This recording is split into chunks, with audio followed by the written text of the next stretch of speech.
They have a boutique within a boutique there. Glass of white burgundy, maybe a second glass of burgundy. We're having a great time talking about watches, yada yada, woof woof woof. I bought 4 Tudors that day. And you have 3 of them in front of us right now. Yeah. Hey, Mr. Wonderful here, again back with Teddy. We do these sessions together to talk about what we both love, which is watches. Now, this is a series of new pieces that come into my collection, and they're relevant because many of them for the first time showed up on Shark Tank season 14. So I thought I'd go through it with Teddy, but what's interesting here is quite a few of them are because of Teddy. I never bought low-end entry pieces. I was only a collector of high-end investable timepieces.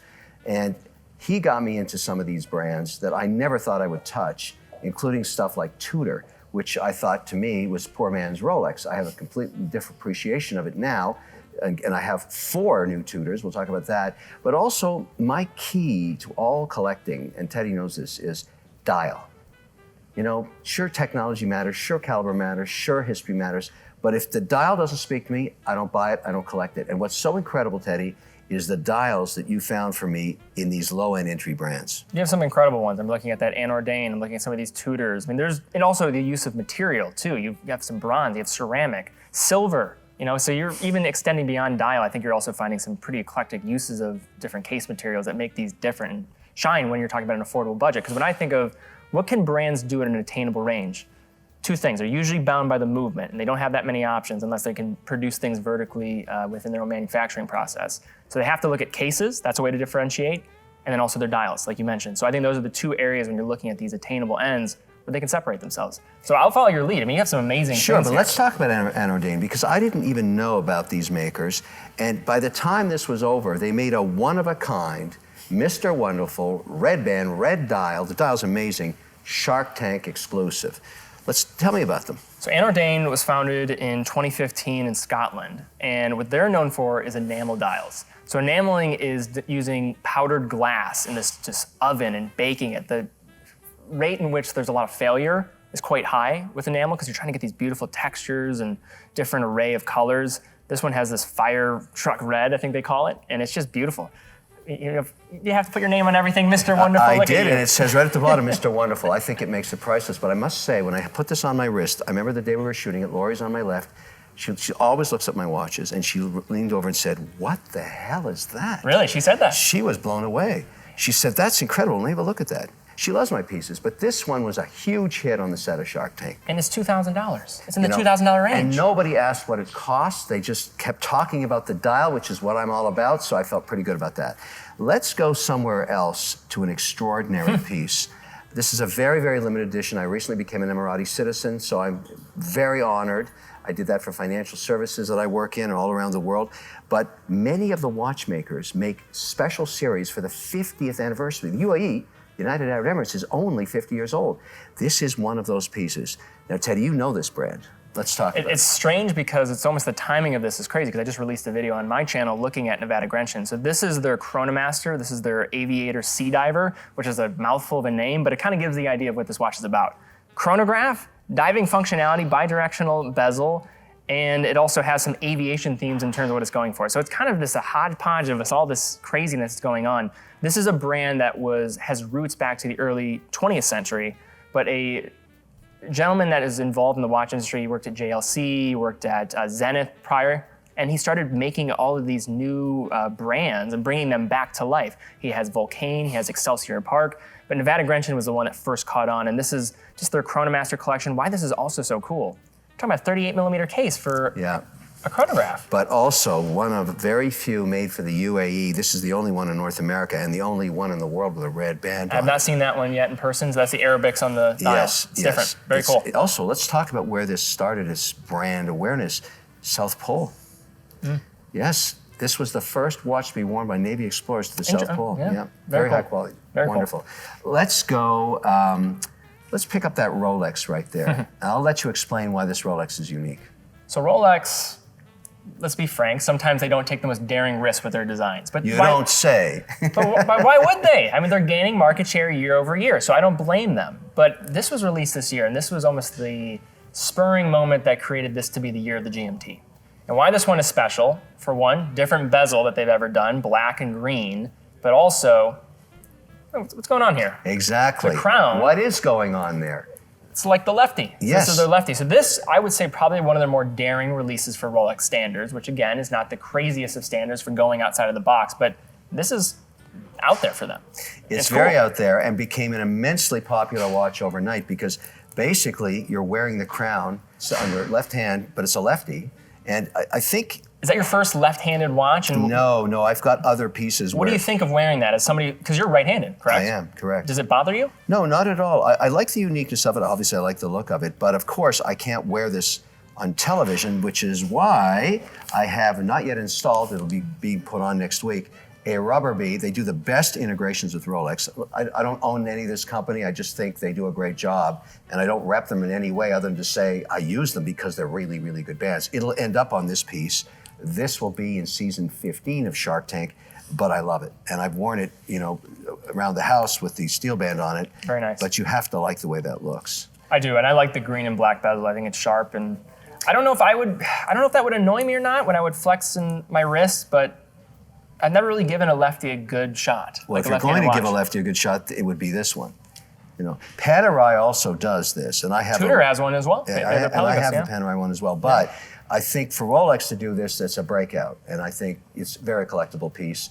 Countless people have called me about this piece saying, would you like to sell it? I just got it. It's a 2022. Mm-hmm. No, I don't sell any of my pieces, but that's going to be a favorite for no question. Very nice. While we're talking about Rolex, just a shout out for the classic steel white face Daytona. This is the most popular watch I've ever worn on Shark Tank in terms of reviews from people who love the show. It really pops. Wardrobe loves it. It's been in every season. And this year, it will be auctioned at the Phillips auction for charity in December. I anticipate the piece is going to do very, very well. It will come with the original red band and all the original papers and the box. All the charity goes to the Dr. Martin Solomon initiative in Boston, a doctor that has a great legacy for training younger doctors, and I want the proceeds to go there. That's great. And I think watch out for this watch, the Phillips auction. The minute I get the link, I'll be posting it all over my social. Now, let's talk about Tudor. Just less than a year ago, sitting in this very store, this incredible, iconic location for watches here in New York, Tudor Brookery. This is an amazing place. This is a museum, a retail location, and if you're looking for a watch, every single brand you could ever want and price point you could want is here. So I'm doing a shout out for the store because this is a gorgeous location to shoot. However, recently, Teddy was trying to talk me into Tudor, and I said, no, Teddy, no. You had some pushback. You weren't about it. And I said, I go Rolex. Rolex and Tudor have a relationship, obviously. Mm-hmm. And he said, I want you to meet the CEO of the Americas, Adam, great guy. And we had lunch with him, and yet, Adam was pitching me on Tudor. I'm very, very picky. I mean, come on. I'm a high-end collector. So I was saying, look, it's great to meet you. You're a wonderful guy. And Teddy's terrific, and yada, yada, woof, woof, woof, Tudor. Still didn't buy anything. Get this.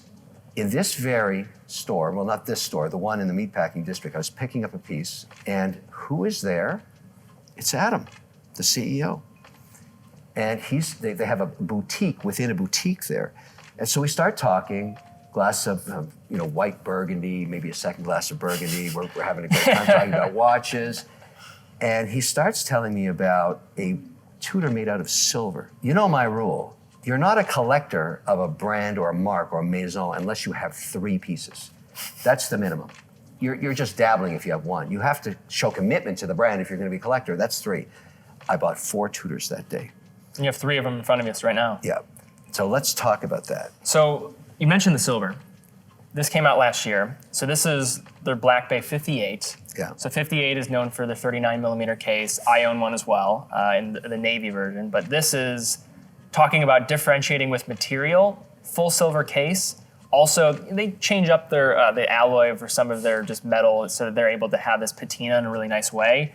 So even this, this looks great still to this point. But you're talking about $4,400 for this watch, very wearable, MT movement on the inside, COSC certified, 70-hour power reserve. Silver as a metal is not completely inert, so it takes on the patina of the chemistry of your skin over time. So each piece becomes its own personality, which is so intriguing. And of all of the 4 that I bought, including a bronze one, which isn't here right now, but this piece gets people talking. They know it's not steel. They ask me about it wherever I go, and it's a very, very, very beautiful looking piece, and I'm very proud to have it. I mean, it's a great collectible. The taupe dial too. I mean, it works so well with the hue of the case. And it just kind of just seamlessly transitions over without any effort needed. So beautiful watch. And very, very collectible in terms of just being quasi-rare and getting silver. Sure. Let's take a look at another one. Let's go with the fixed. Pelago. So I think what's happened since the Black Bay was released is it's caused some of the other collections from Tudor to be on the back burner, unfortunately. It's true. This was a way to resurge some excitement around the Pelagos. Now the Pelagos at the time of recording this also, they unveiled a new 39mm version, but this was unveiled last year at the tail end. So this connection with the Marine Nationale. And a limited edition. So this one is really special because you're getting a titanium case, but the special thing here, what they call it, I call it the fixed, is because of the lugs. You can see that it's a fixed bar rather than traditional lugs. So it allows you to slide through these different NATO straps, and Tudor has some great ones. You have it on this red strap. I think it works. It's just a beautiful watch. Yeah, it is. And it's also very collectible. That was the second. Let's look at one last one, the ceramic here, which is stunning from across the room. Very stylish, very minimalist. It's quite beautiful. I mean, what's really going on with Tudor is they're going into different materials and making it really interesting to spread yourself across. You can get bronze, you can get silver, and now this. Ceramic. Yeah. And one of the most attainable ceramic watches you're going to find. So under $5,000, fully ceramic case and watch. I mean, this is a crazy marvel when it comes to positioning and price. Also, what I like about this watch, movement on the inside is all black, kind of anthracite in terms of its looks. This is also a master chronometer. And then in addition to that, we can actually look at the thing. It's an open case back. It is cool. So, I mean, hey, it's not bad looking. It's a remarkable watch. You think about ceramic just cases in general. Yes, there's some other ones out there, but you're usually talking about double the price to usually get involved with other brands. You're getting pieces that are completely different than each other at very, very affordable prices. So now I am treating Tudor. I'm a collector, obviously, with 4 pieces, looking at new opportunities. I think Tudor has really gotten aggressive in getting out there with new ideas for collectors at prices you can afford. So it's terrific. Yes. Now let's get a little off pieces, I like to see. Let's get that crazy Aventi right there. So you have to tell me a little bit more about this brand. This, my first time seeing one of these in person. What do you think? So I am more of a conservative type in terms of the taste. Right. So this is out there for me. But there's no question that this case, this is sapphire case. It is sapphire. Pretty crazy. And then price on this is, you're talking about what, like $14,500. Okay. So for a tourbillon, tourbillon, Swiss-made tourbillon, yes, it's aggressive. Yes, it's big, bold. But my goodness, you want to talk about a Shark Tank television watch. Look at that. And so these are young watchmakers that are breaking out of Australia, and I like to support initiative and entrepreneurship. And I've been talking to them about these designs, which are outlandish, but not so crazy. Think about Richard Mille. Think about what's going on there. I mean, there's all kinds of makers messing around with sapphire cases, which are very expensive, and these guys are doing it at a very affordable price point. But also, when I wear that piece out, it's a showstopper. It's really out there, and it actually wears quite nicely. It's a huge piece. This looks like a race car on the wrist. It is. Quite frankly. It is a race car on the wrist. Good analogy. Teddy nailed it right there. Lots of fun. Speake Marin. So this is a cool independent brand that, interested to see that you had this. So this is known as their Fruity Tooty. Yep, Fruity Tooty, hand painted. Or Tutti Frutti, pardon me. Tutti Frutti, Fruity Tooty, whatever you want. But it's the dial that is so striking. It looks like a watch that would be named that, correct? Yeah. And it also the case. So this brand was started by Peter Speake. Correct. Who started this brand. No longer associated with exactly, the no longer associated with the brand. Yeah. But he started in 2000 in early 2000s, and he came out with a watch called the Piccadilly. Yeah. And that was very much in alignment with this. You had like this cases hinged off lugs design. The other thing that I like about this is you have this kind of copper-looking dial, and then the kind of askew sub-seconds that you have at that 1 o'clock position. That's out there. It's out there. There's only 10 of these in the world. This is the only one with a red band, obviously, which is so apropos. Is this so they did a 38 and a 42. Which one is this? This is the 42. 42? Yeah. Okay. It's quite stunning, but this was purchased for my collection as an investment because when I get an opportunity to buy 1 of 10 of anything, I'm going to take it, because long term, that's a very good outcome, usually. So this brand is not as well known as many others, but is making some extraordinary pieces. And again, my measure, last night I had dinner with my daughter here in New York. Everybody that came over the table said, "What is that?" That's, for me, that's what a watch is all about. Starts a conversation. This piece starts a conversation. So I love it. I'm wearing it today because it's a beautiful piece, but it's just another collectible. And by the way, did get headlined on Shark Tank. It was on season 14, so it's going to have a special place. Teddy, Longines, let's just talk about that for a second. Huge fan of Longines.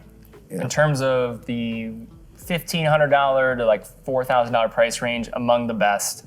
This is their Heritage Classic sector with the black dial. They have one in silver as well. I own the silver. You picked out the black in our one episode. Yeah. It's just a sharp watch. It's just remarkable. And also the sector design, there's others that will do it. It's this design that's more defined by these concentric circles that house the hour and the minutes on the outside of the track. They do it better than anybody in the price range. Classic, and again, Wardrobe from Shark Tank fell in love with this piece, and it also showcased for the first time on season 14. Probably go into rotation for season 15.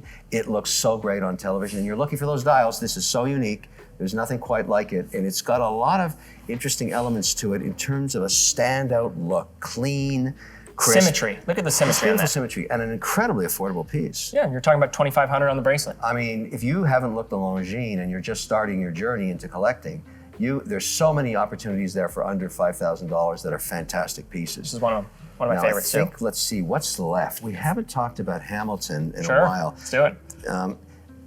This is a piece that is $800 that I bought in this store last time we had a little sales contest together here. It's become one of my favorites. That's great. It looks so beautiful. It's a smaller dial. Also, it's very safe to wear in the sense when I'm in a metropolitan area, which is known these days in big cities, you have to be careful with your watches. Absolutely. I don't want to take risk with 20, 30, 40, or $200,000 piece, but I want to look great. I always have to look great, and this is a fantastic piece. Talk a little bit about what Hamilton's been doing lately. So Hamilton, to know their history, they were a U.S. brand until 1969 in Lancaster, Pennsylvania, and what they were known for primarily was their field watches for the United States military and the Allied forces. So during World War II, they came up with some amazing field watches that were used in battle, and they developed that reputation as pretty much the standard for under $1,000. What kind of quality are you getting for $800 there? It's incredible. I mean, honestly, I think of two Swiss brands that set the standard for under $1,000. I think of Hamilton. I think of Tissot. If you like the more field watch design, simply put, Hamilton is the best. Yeah. Swiss-made movement, 80-hour power reserve. Also, you're talking about a bronze case here, which usually most bronze cases not going to find under $1,000 unless you go for some more out there micro brands. They're one of the only mainstream brands that are doing this. But $825 for this watch. It's just incredible. Well, listen, I hope you've enjoyed this. The whole idea of working with Teddy on this is we're going to the barbell approach, as I like to say. I started my journey in watch collecting at the very, very high-end investment grade watches, and I was a watch snob until I met Teddy. I'm still a watch snob, but I own a lot of entry-level pieces for one singular reason. The dials are spectacular. It shouldn't be about what it costs. It should be about what it says and where it fits in your collection. That's what matters. Precisely. Are you buying something different? Are you buying something special? Are you getting a unique dial that you never had before, regardless of price? One last point I want you all to think about, and I've said this countless times. Never go into debt to buy a watch. Never. You buy what you can afford, and as you go through your journey in life, you can afford more as you work your way through. The key is never to actually borrow money to buy a watch. Many people think you don't need a timepiece anymore because you have it on your phone all the time and the phone's with you. This is about collecting art. This is about supporting watchmakers who start their journey at ages of 14, 15. This is about celebration of a unique class of art, watches. I agree with that 100%. The only thing I would add too is watches is one of those rare things where you can aspire your entire life. You're chasing something. Think about where you're at in your career, you're still chasing that thing. And the other thing about just why watches are still needed, maybe they're not needed. They're antiquated goods. But the thing that I love about watches, why I think they're so special, we live in a world that's so disposable. Everything just goes away. These things last. A lifetime. They become legacy in your family. My son, Trevor, he's licking his chops at all these watches. And I told him, don't even think about it. They're all coming in my coffin. Everything's going with me. Because where I'm going, I need a good timepiece. Anyways, thank you so much. See you next time.